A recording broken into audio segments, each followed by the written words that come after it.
This is Henry Chamberlain. Welcome to another Comics Grinder. We have a amazing cartoonist. I'm quite thrilled, genuinely thrilled to be able to chat with him, Dean Haspiel. And we're going to be talking about the world of comics and what he's been up to. And what I know what he's been up to. COVID Cop is very important to him. And I want you to just give us like a little Cook's tour or introduction to kick things off. What's COVID Cop about, Dean? Hey Henry, first of all, thanks for having me on your show Oh, and sure.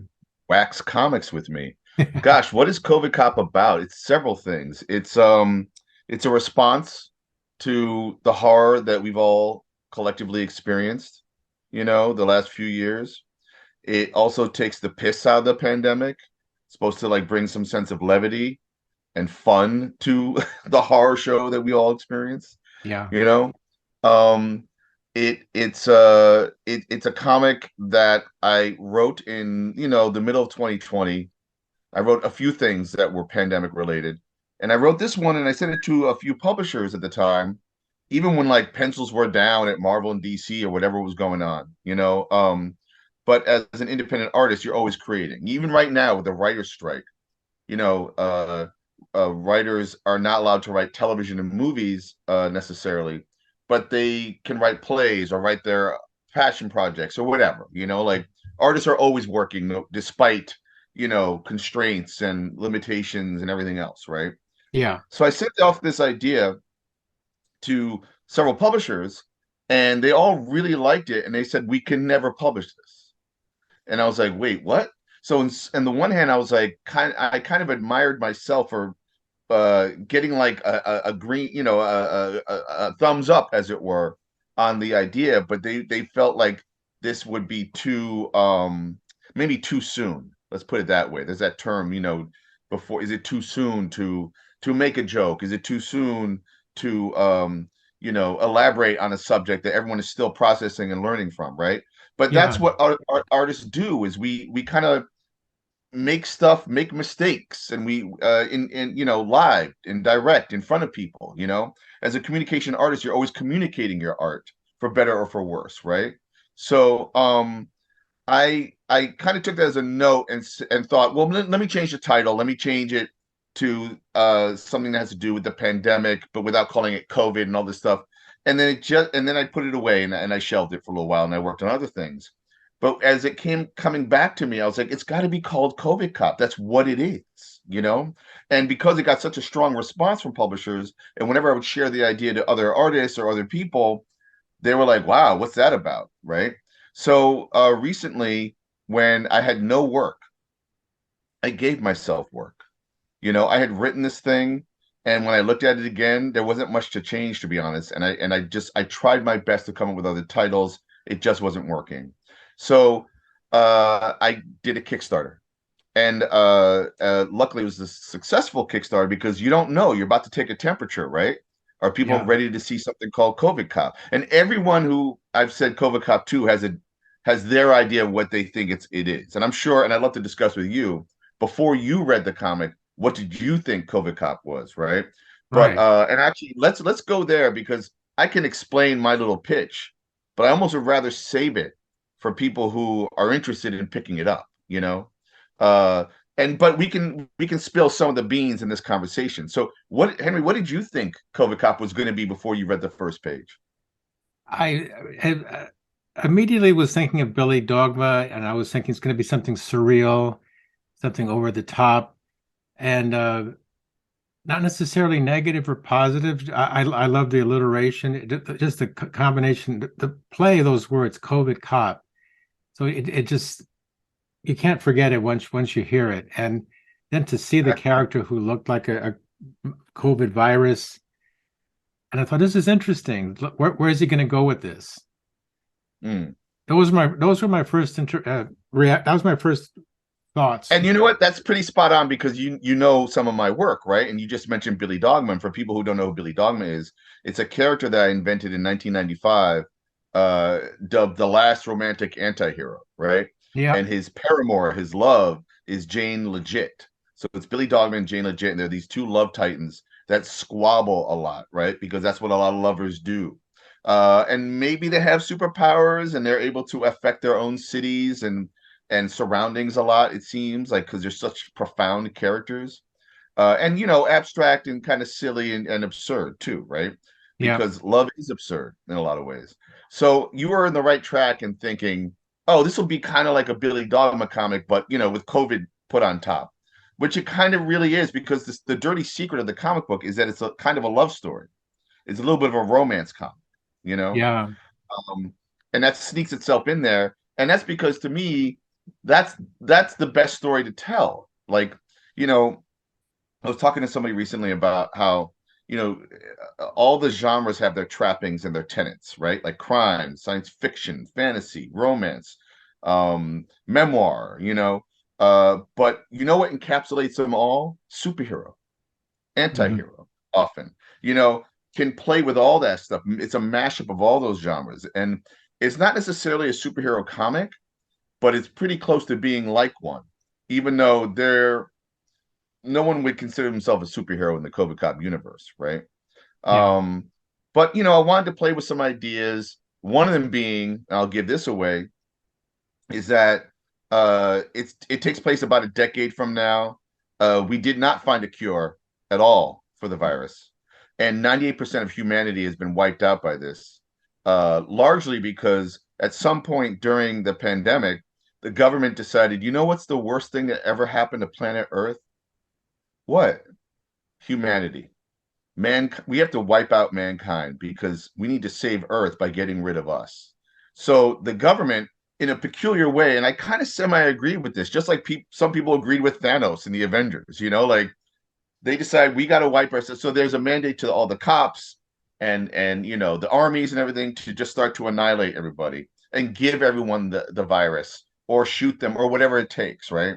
But the Yeah. difference today in this story is that our hero, COVID cop, i.e., Lincoln Bio, has a change of heart, and he figures out that he feels like he's become the antidote because he's been steeping in Gowanus Canal water, which is a canal that I've been riding my bike over for the last 15, 20 years or whatever, or actually 26 years come this month of May, 2023.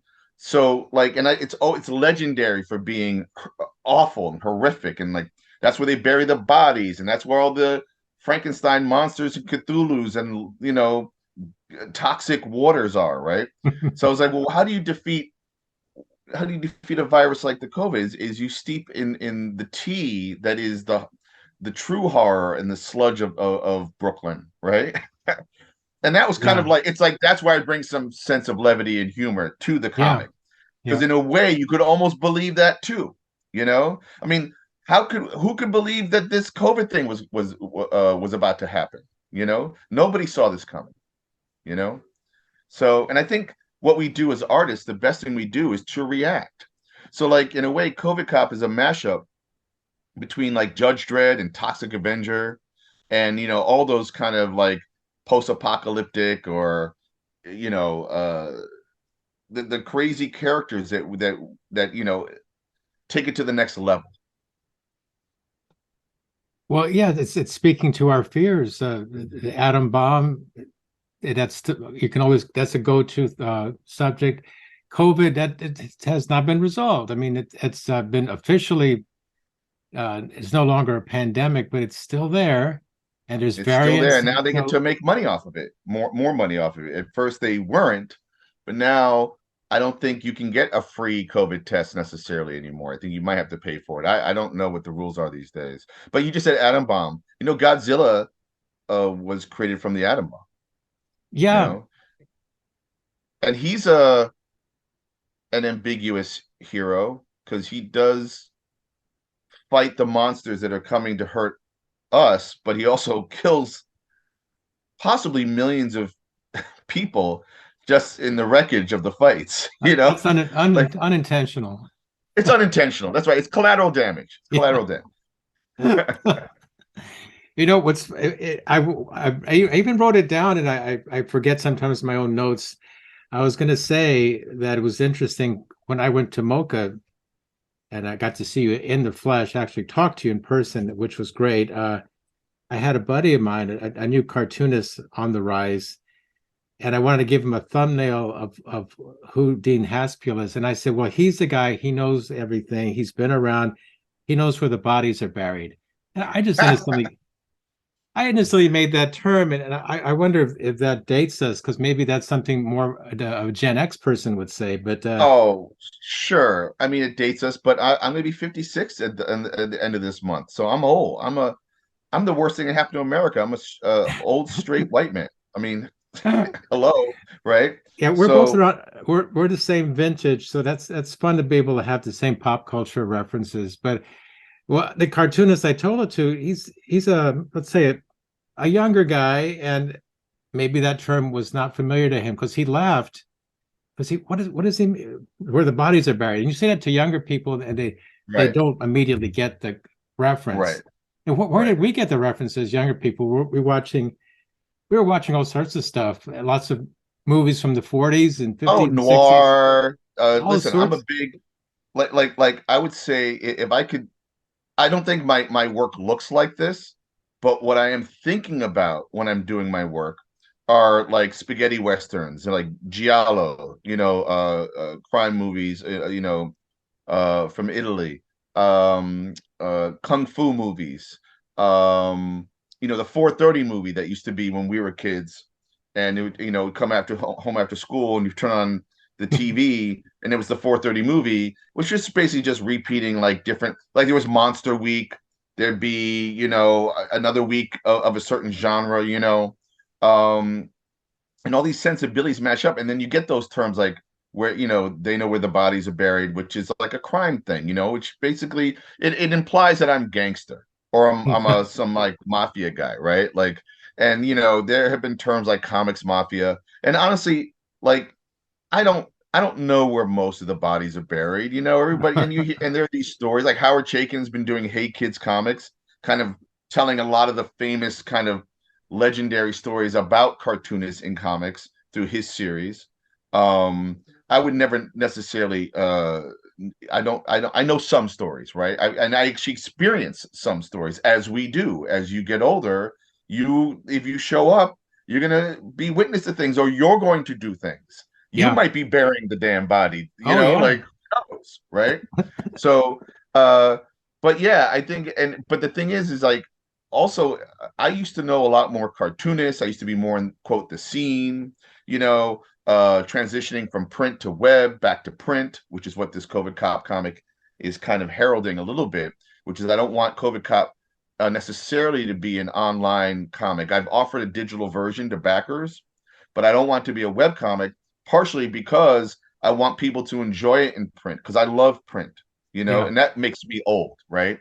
I don't have a tablet that I read comics on. In fact, the majority of the last 15 years of my career has been making web comics first and then trying to get them into print, you know, like Billy Dogma on Activate that then got published as a book, right?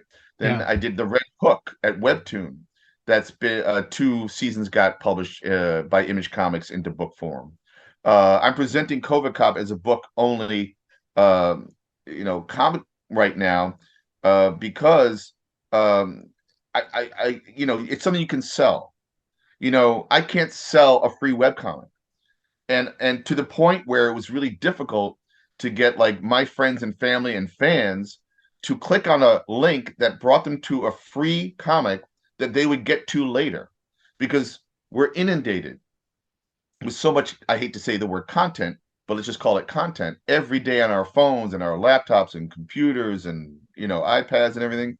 So like when it's free, there's less of an immediacy and a rush to get to it. I think, right?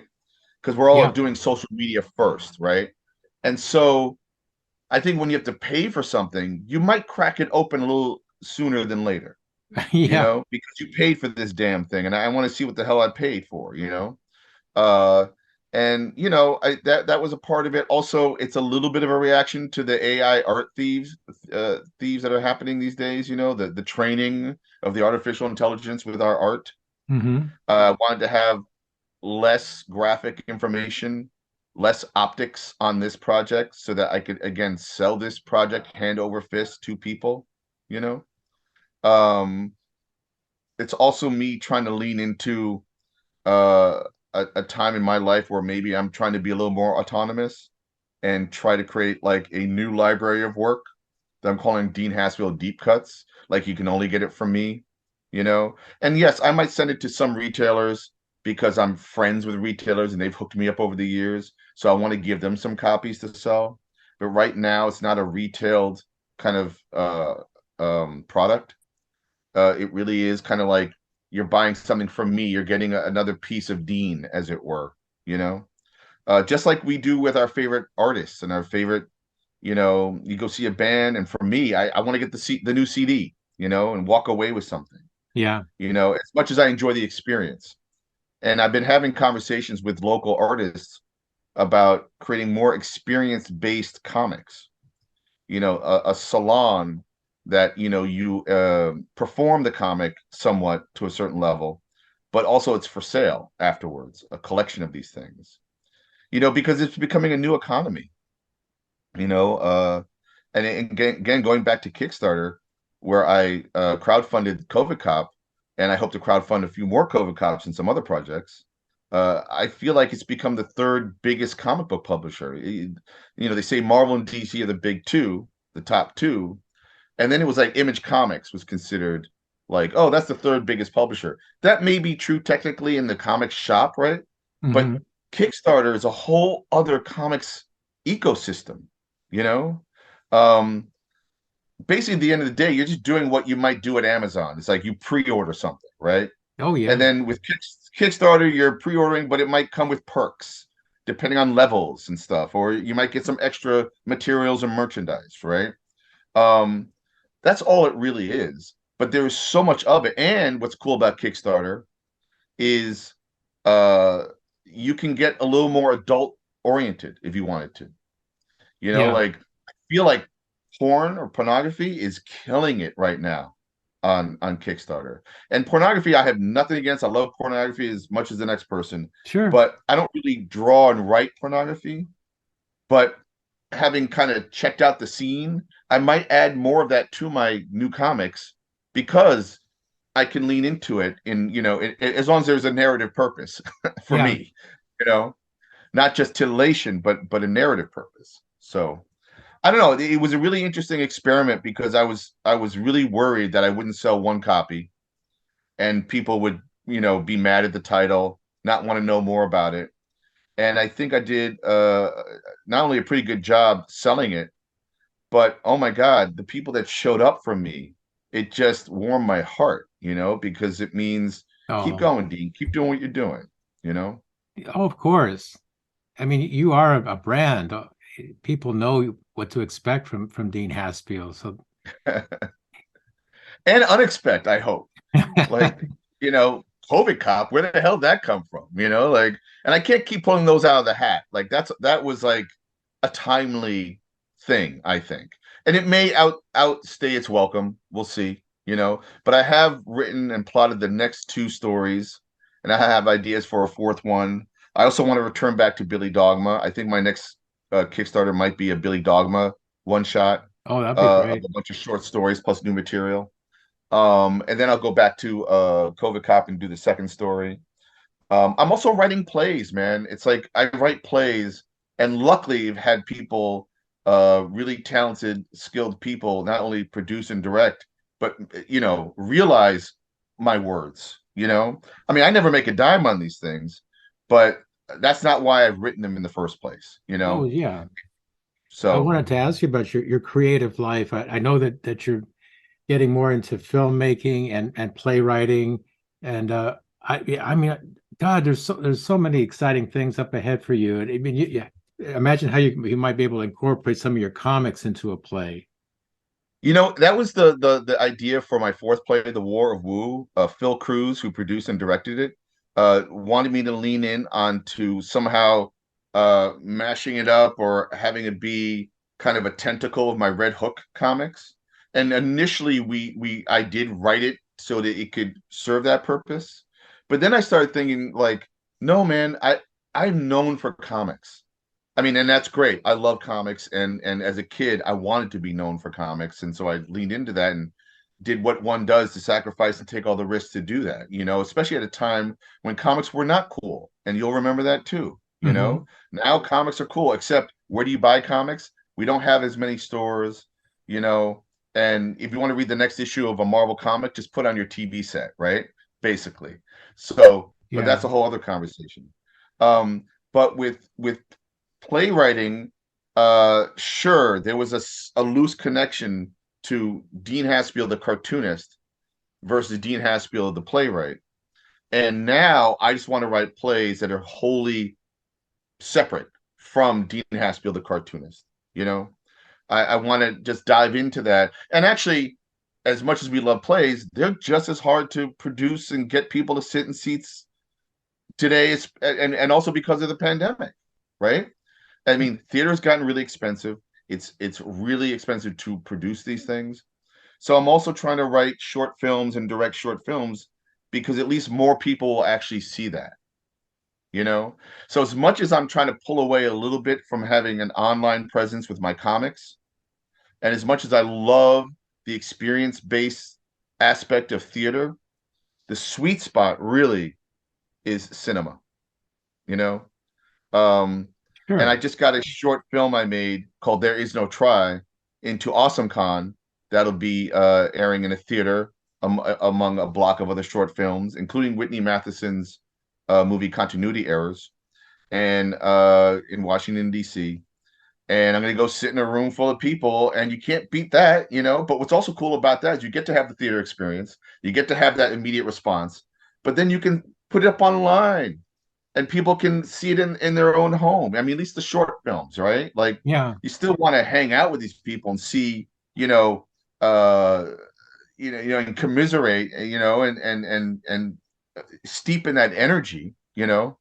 But we don't get to have that a lot, you know. So, but when I make a story, I want people, it's not. I always say this, like you're the period or the exclamation mark or the question mark at the end of my sentence.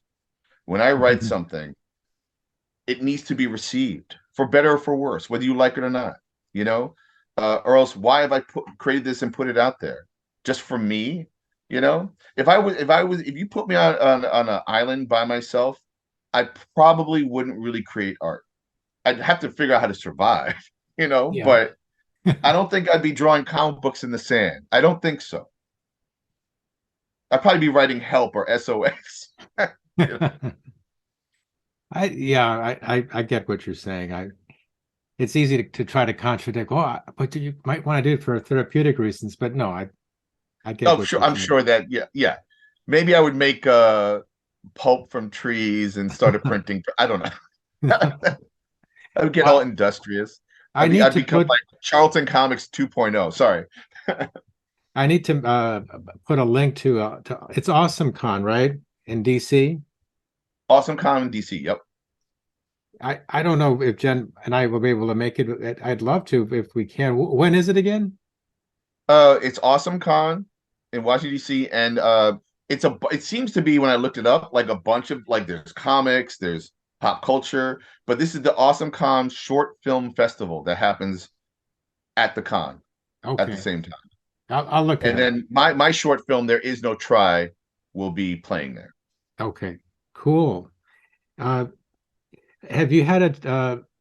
I'm sure you've read Jules Pfeiffer's work over the years. I mean, it's just such a natural thing to do some kind of writing. I mean, you do writing. I mean, you're in that select group, and I don't want to pat myself on the back, but I'm a cartoonist writer or an auteur cartoonist. Not Right, everyone does that, and when I say that to people, they're surprised. Oh, you do both? How's that possible? But right. a lot of people do, and so there's that push and pull of I'm trying to master my craft as an artist, but I'm also trying to master my craft as a writer. I want to do writing. I want to do so. You do both, and you do Well, them as best you what you're can. talking Sometimes about you story separate making. them. No, you're talking about story making. You're a story Yeah, maker, story right? making. I'm a story maker. And Yeah, so like I hopscotch between the mediums, right? Like as much exactly. as I love comics, I've done memoir, I've done superhero, I've hopscotched through the genres in comics, right? I've always loved cinema. I went to SUNY Purchase college at first for art and transitioned to film. That's how much I love film. But also I like film more than fine art, let's say, because of the narrative qualities of cinema, usually, Yeah. right? And because I'm a story maker, right? And I my plays were initially derived from failed screenplays, right? And as long as you have a couple of people talking a lot in a room, that's a play. I mean, Yeah. sorry to say. Tarantino writes plays, basically, you know. Yeah.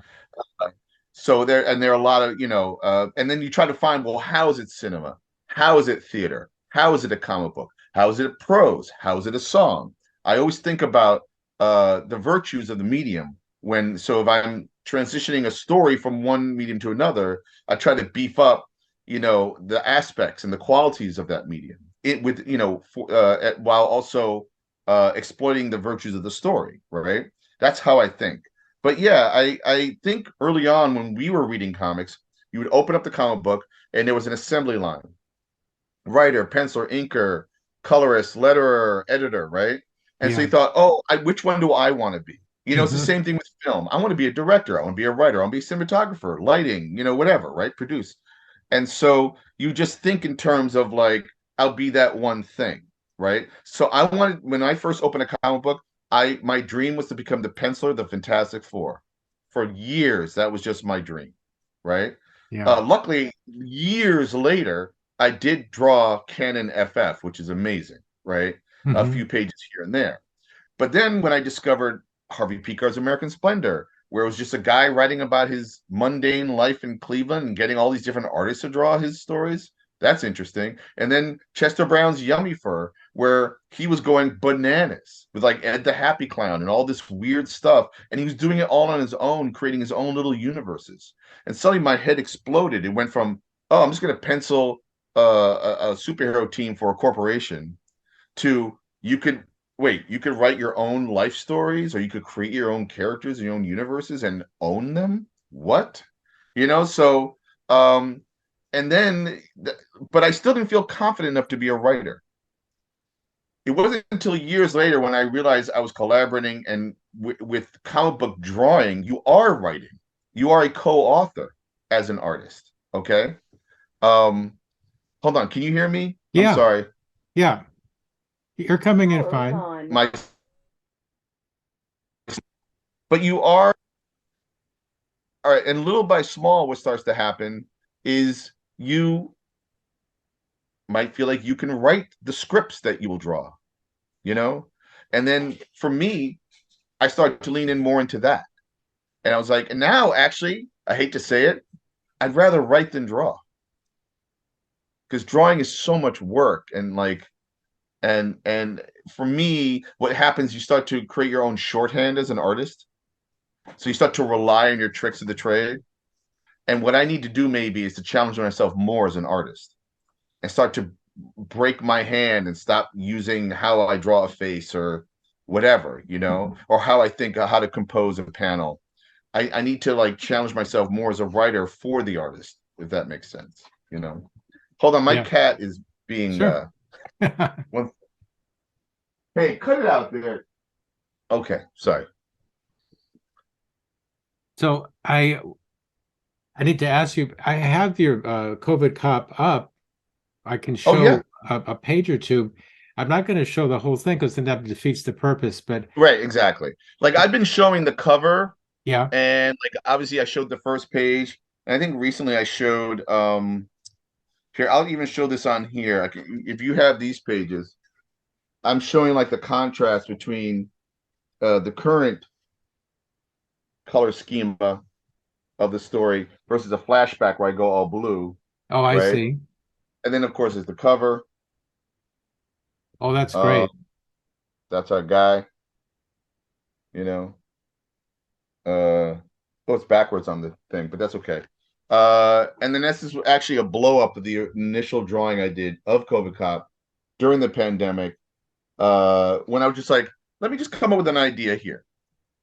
And then that idea turned into a story, but it started with a visual, like a lot of things do in our visual mediums.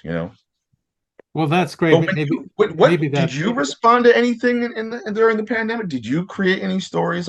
Like what were you doing? Well, funny you should ask, because I ended up completing a graphic novel, and that is now taking on a life of its own as I'm trying to promote it. I I've been working on this for quite a while. It's called George's Run. It's about George Clayton Johnson. He wrote some of the most iconic episodes of The Twilight Zone. Hmm. It's George's Run's a play off of Logan's Run because he co-wrote Hmm. Logan's Run, which I'm sure you're familiar with.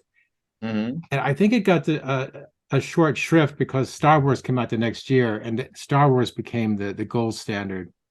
But Well, Logan's Run, if I remember, Logan's Run is where you hit 30 and you're like something on your hand or wrist glows, yeah, right?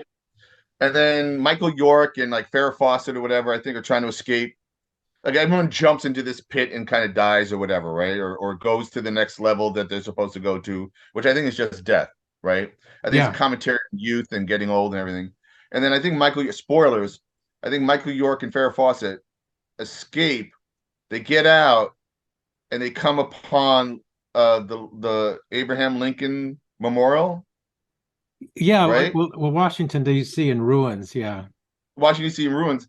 And I always felt like narratively, even as a kid, narratively that didn't matter. I didn't know why that mattered because I think what they were trying to do is capitalize on Planet of the Apes, I think where at the so. very end, A little bit. spoiler, you see the Statue of Liberty in the sand, and you realize, oh, we've been on planet Earth this whole time. We thought that the astronaut pilots, whatever, went to another planet. No, they came back to their own planet through a time warp, whatever, right? And there's a Planet of Apes, which is written by Rod Serling, Twilight Zone.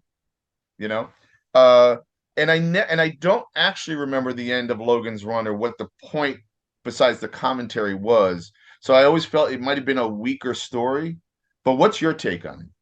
Well, I think there was two acts, and there was the third act was missing. So there's still more to be told of the story. That's the way Right. George always described it to me. He said a third act is missing, and I've got it. So That's so then my instincts were right. your Like something instincts are right. didn't end right. It didn't end right. Like although, come on, why isn't there like a TV show, right? Like there should be a Logan's Run TV show, There was for maybe at least one season or two seasons Oh, well, I gotta back look that up. in the Maybe I even 80s. watched it and forgot about it. Oh, the other writer I liked from the Twilight Zones was Sterling Siliphant. Now I don't know that name. Sterling Sullivan? Siliphant, Siliphant, or it could be yeah, it's Sterling Siliphant, I believe is the name. And he also wrote oh God, Route 66. He might have written some Hitchcock's Presents type stories. Are you pulling him up? Are you getting a little Wikipedia on him? I'm not fast enough to pull shit up. I'll do that later. But Yeah, I no, think it's Sterling Sullivan. I are you pulling my leg? Because I've never heard of Sterling Oh my Sullivan. God, he's the best. Here, let me. All I right, I'm think going to you're. go onto my I think it's a Sterling prank you're pulling on me. But Stilla. Yeah, no, Sterling Stirling, and then Sillipphant. And oh gosh, um, oh, he wrote the screenplay for The Heat of the Night. Oh, he oh, wrote this Naked City, Perry Mason, Route 66. I thought he might have written some Twilight Zones, but maybe I'm wrong about television. Sorry. Uh Mickey Mouse Club, no. Naked Route 66, Heathen Night. All right, so I might be wrong about Twilight Zones. okay. Oh, he did do Alfred Hitchcock's Presents. So he did more of like crime and odd kind of stories. But I think you would dig this guy too. So there Okay, you go. now it makes sense. Whew. That's probably why. Sorry, I messed with your authority just then. Oh Oh, no. it just gave me a headache. I was telling Jen, who is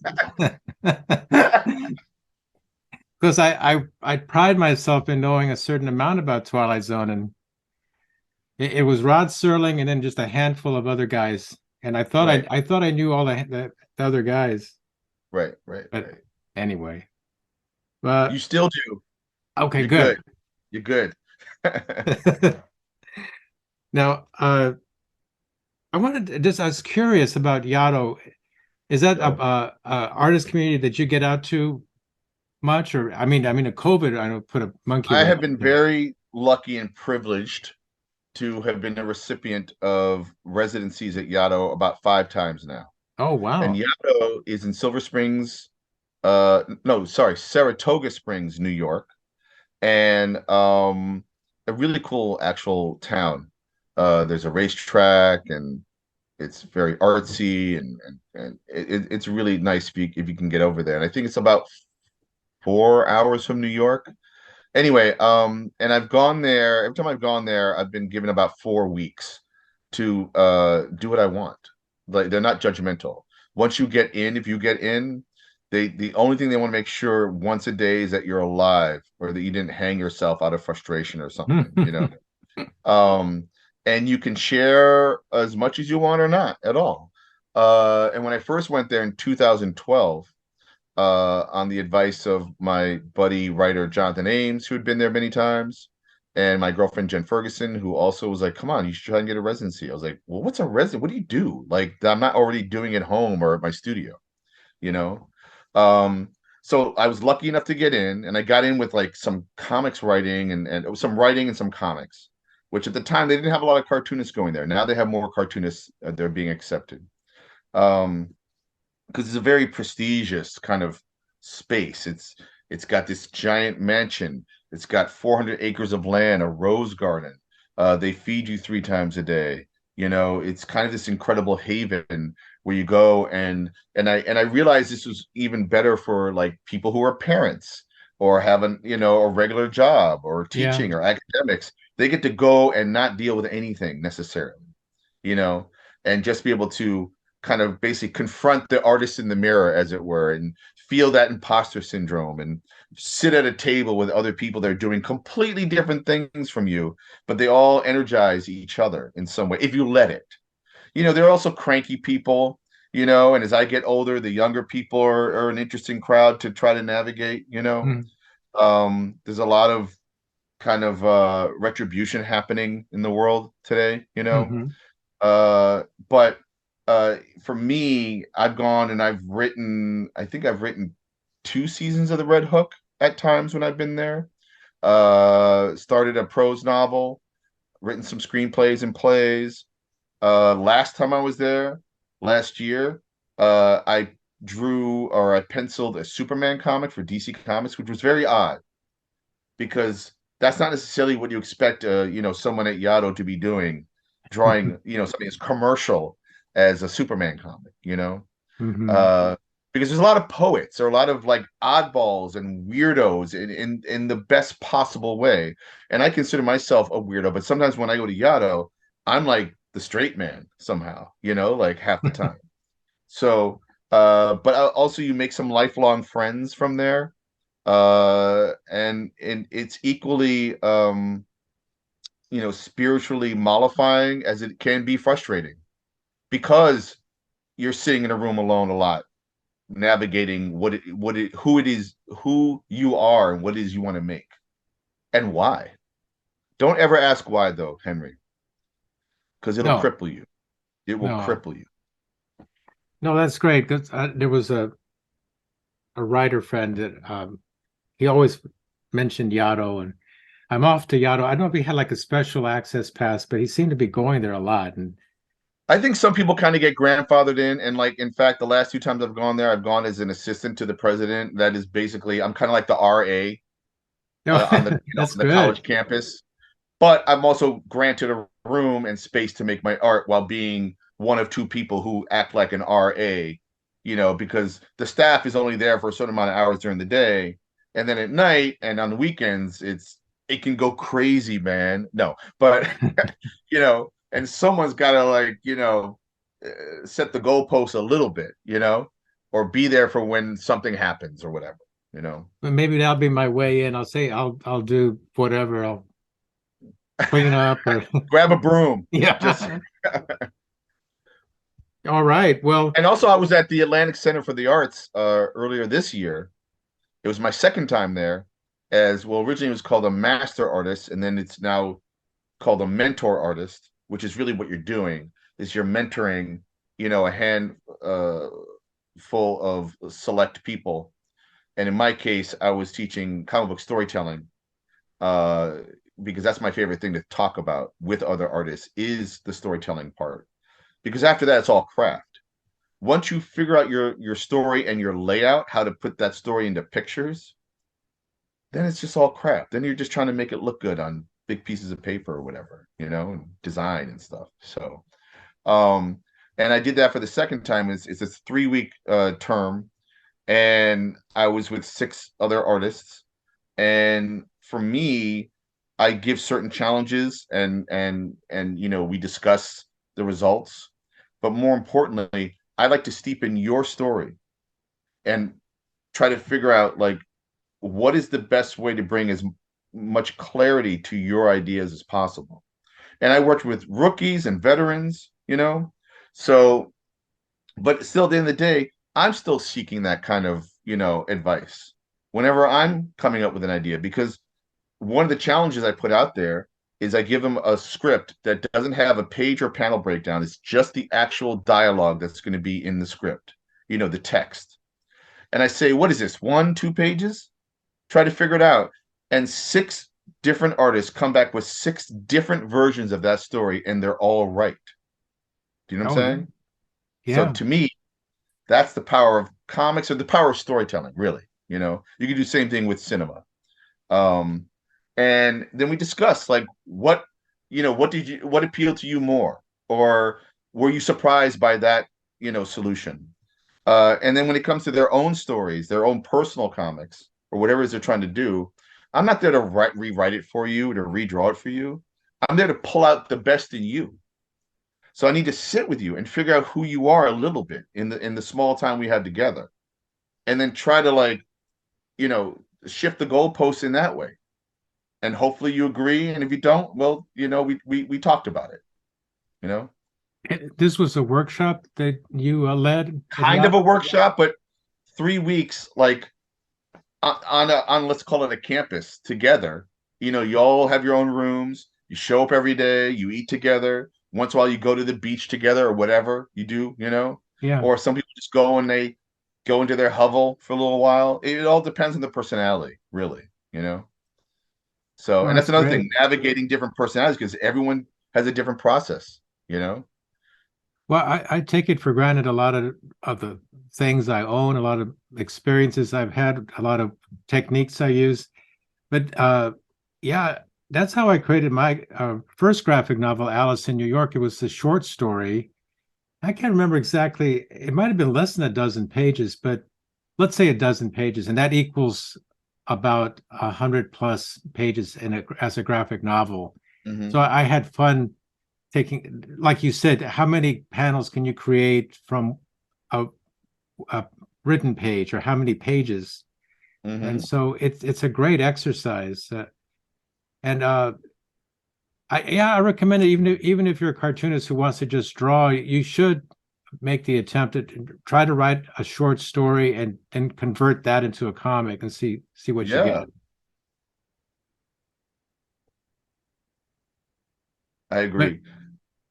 yeah, I did things the hard way. I wanted to do everything, like like a Well, lot going of back to what you were people. saying about being an auteur, like Yeah, that, the other great thing about comics is you can take a blank piece of paper and give it an unlimited budget. You can do whatever you want on that blank yeah. piece of paper.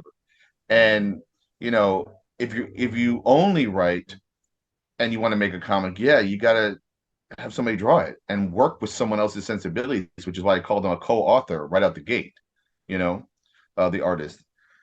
But when you do it all on your own, you could fall into the trap of just covering it up like like a prisoner, putting his arm around his meal, and savoring it, right? Hmm. And that, you need to show it to people to make. Does you get what I'm doing here? Do you see? Does that make sense? Okay, it does. Okay, great. Keep going. Awesome. Or wait, you have a lot of questions about this? Maybe I'm not conveying what I need to convey here, you Oh know? yeah. I mean, once you really get into it, you create a Bible of it, and you create different versions of it, and you end up you show it to so many people you lose track of if you're doing Yeah, it right, you lose track of how many people you've shown it to, and you've right, gotten all this feedback. right, right, right. In fact, a friend of mine who writes screenplay, who's a filmmaker, he'll have sets of people that he'll show stages of his screenplay to. So there's people he shows it to way early on, and then he'll go back and do some edits, and then show the edited version to a completely different set of people, and then maybe a few more times, and then maybe goes back to the original set of people to show the quote final version, you know? So like there's a set, you know. Oh, there's Kima. Hi, Oh, Kima. that's perfect. I love it. Hi. Um, but yeah, so and I don't have my cabal like that. I have a few people, like my studio mate Whitney Matheson. Uh I like to actually, it's funny, I like to show my stuff to my girlfriend Jen Ferguson, who's a painter. I like to show to it when it's finished. Like, I don't want any notes. Do you like it? Do you not like it? Like, what did you think? Whatever. Uh and it's funny who like you just want to present like the finished piece to, or like plays even. She doesn't read any of my plays. She just goes to the play, you know? And that's probably true for a lot of my friends and family. I'd rather do they just see the thing, you know, when it's done.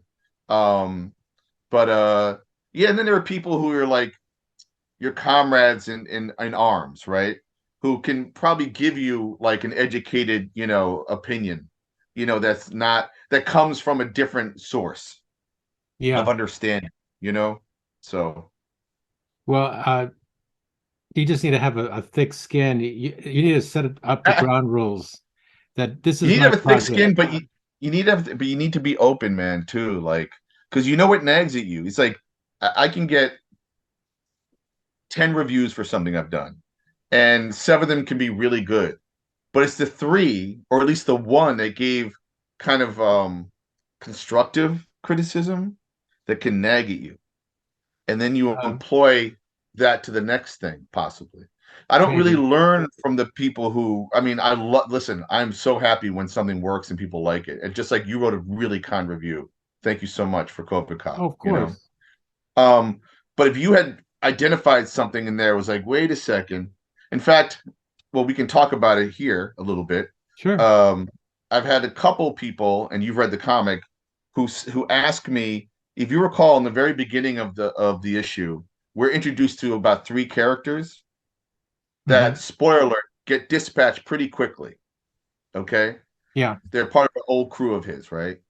And why did I? And the question was, why did I give a page or two of time to those characters if we were just going to kill them? If I was going to basically kill them or get rid of them anyway, right? And I was like, I was trying to acknowledge that has happened so many times in cinema or in stories Oh, yeah. where like you see these really cool design people or characters come on out, and then our hero has to basically face them and then wipes them out, and you're like, but I want to see more of that character. Like, whatever happened, they look so cool. Like, who are they about? What are they about? And if you saw the recent Star Wars movies, the Adam Driver character, Rilo, what's his name? Do you remember? I don't know if you saw the Star Wars movies. Yeah. Well, I don't remember exactly. I thought he was the Darth Kylo Vader. Ren. Kylo Ren, I think his name. You know, he's basically Han Solo and Princess Leia's son, right? Okay. But he was training with these characters called the Knights of Ren, right? And whenever you saw like 10 seconds of them, which is all they really got, you'd be like, yo, I want to know about those dudes, right? Like, Hmm. and then in the last movie, they did come out and they fought, and then they got all killed pretty quickly. And I was like, damn it, what? Like, so maybe they weren't that cool, right? Or like, well, I'll just use Boba Fett as an example. When I was a kid, I loved Boba Fett. He had three lines of dialogue in Empire Strikes Back, right? And then he gets killed off stupidly or whatever, swallowed by a Sarlacc pit in Return of the Jedi. I'm being a little geeky right now. Oh, he had a I cool want to look know to more him. about that character. I want to know more about Boba Fett, right? Now, unfortunately, they did a TV show about Boba Fett, right? After The Mandalorian. And I liked how they used him in The Mandalorian, but when they gave him a TV show, he kind of got boring to me. He got regular. He wasn't as interesting to me. So I almost wish I had kept him in The Empire Strikes Back and Return of the Jedi. Back when he was more of a mystery to me, you Yeah, know? he was just like a little treat. Exactly, a little treat. So what I was kind of giving the reader was a little morsel, a little treat of some characters that, you know what, I can revisit and go back into the past or tell more of their story if I want to in the future, right? But for Hmm. now, what I liked was that a couple of people were like, I want to know more about those characters, but they're gone, like, so that was me kind of acknowledging a kind of thing that happens a lot in story making is when, and sometimes they're done for editing reasons or budgeting or whatever the hell. No, But narratively, sometimes you get introduced to a character briefly, and they're like the coolest thing in the movie or the story, and then they get 86, and you're like, what the hell just happened? It almost creates FOMO, the fear of missing out, for these characters. well, I want that in my stories. I want unpredictable stuff. I don't want it to be too even, of course. Or linear or whatever. Like sometimes you like to throw a curveball, or Yeah, the term killing your darlings. yeah, yeah. Like that might have been a darling you might kill because if you pulled it out, maybe it wouldn't matter to the narrative, or maybe if I hadn't surrendered some screen time, as it were, to these characters, and they just showed up and got killed, right? But no, I wanted to give them a little sense of who they were, a little bit more purpose than Well, necessary.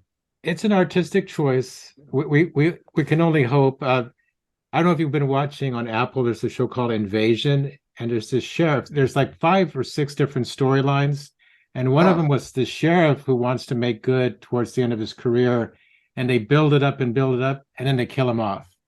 Oh, yep, that'll happen. And that's another thing that happens is you think that they're going to have an arc. Yeah, Arc yeah. is stopped short by death, right? So No, you it's don't like get that satisfying, whether it was a sad arc, a happy arc, whatever, right? And that happens in real life too. That's happened in a couple of zombie shows I watched. Obviously everyone is up to be killed, right? In zombie shows. But there yeah, was this one I watched, I forget what it was called, and it was like an offbeat one that not a lot of people weren't talking about. And I remember there was like a couple of characters, and you were following one. And even when they killed off the character, it was almost like it just happened in a Russian to the side, because realistically, that's what would happen. yeah. Is when you're on the run with a bunch of people, you don't have time to stop and hold their head and have them say last words. They literally die pretty quickly because that's the horror of it, right? And then you're like, that character is gone. I invested in this character. I cared about this character. And now we're moving on with the remaining survivors, and now you got to kind of, glom onto another person. It's almost like a baton that you keep passing, to the survivor, to the last one standing, you know? Well, the person killed off, he becomes subtext, if I'm using that term correctly. That it makes the survivors more significant. They're going to avenge Absolutely. him or whatever they're going to do. Sure. Or let's pour out a little liquor for the brothers who can't be with us, Yeah, like. yeah. Well, I don't want to take up too much more of your time. I'm just curious. Is there something that you wanted to mention that I haven't brought up? Or Oh, well, thanks first of all for the conversation. It's just fun to talk about process and what we're yeah, working on and whatnot. Um, I'm trying to think, like, I have this COVID cop comic that I did through Kickstarter, and most all of the backers have gotten their rewards. I'm working on a couple other little things, and that'll be done. And then I want to make it available to people who've heard about the comic, like maybe people on your podcast. And so they can just find me. And if you go to my Substack, which is just Dean Haspiel on Substack. I'm going to be making it more available where you can buy it from me, and I can mail it to your house. I'm going to be doing shows this upcoming weekend. I'm doing CradleCon at the Cradle Aviation Museum. I'm going to be, like I said, at AwesomeCon for my short film. There is no try. Maybe I'll see you there somehow. yeah. Um, and I'm thinking about trying to get a plane ticket to San Diego Comic-Con to walk around, and then try to score a hotel if it's even possible. I'll be walking around New York Comic Con, and I'll be a guest at Baltimore Comic Con. And I'll try and do some stuff in between. Maybe create little spark little salons or whatever locally, or whoever will have me in a group of people. I think experience based is the way we're going these days because everyone's on their phone. So I think they're craving, a little sense of humanity, Yeah. outside of the digital world. And I want to lean into that. And in terms of new projects, I plan and hope to do more COVID Cop, Billy Dogma, other things. I've been writing a lot more like plays and screenplays that could turn into graphic novels or comics or whatever. I don't know. It's all story making. And then, like I said, at the end of the day, my work isn't done until you receive it, for better or for worse. Okay, that's So, a perfect place to close things out. Thanks so much, Dean. hey, thank you, Henry, and let's keep the dialogue going. All right, don't be a stranger.